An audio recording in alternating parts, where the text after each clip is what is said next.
Over the past 5 years, I've utilized narrative, specifically little make-believe vignettes, to follow a frilly alter ego's engagement in quintessentially boy activities.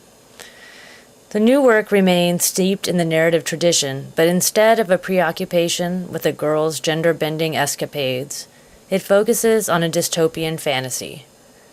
The narrative unfolds around issues of survival in an uncertain future where I imagine an optimistic life being lived outside of modern convenience and where subsistence should and can be the primary concern. I'm positing that the whole issue can be circumvented through self-sufficiency.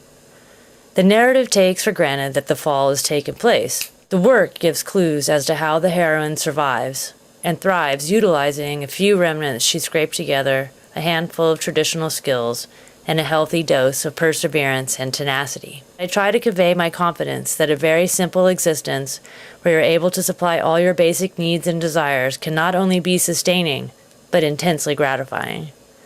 Instead of harping on the ills of capitalism, overconsumption, or unconstrained institutional power, I'm focused on the remedies found in egalitarianism, sustainability, stewardship, and hard work. The pervasive aesthetic is borrowed from homesteading, or the back-to-the-land principles that have been lived on and off in our culture during the 1930s, the 70s, and enjoying a resurgence today.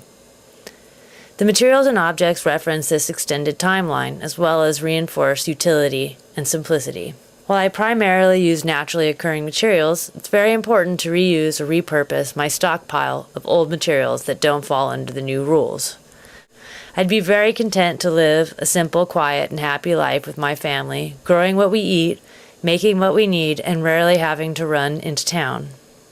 The plan is to blow the big city and urban homesteading and do the real deal and be rural subsistence farmers. I'm dedicating myself to gaining all the skills I'll need and have been checking things off the list. I work on a farm, live sustainably, I'm even starting to like getting up at the crack of dawn, and I do love me some pigs.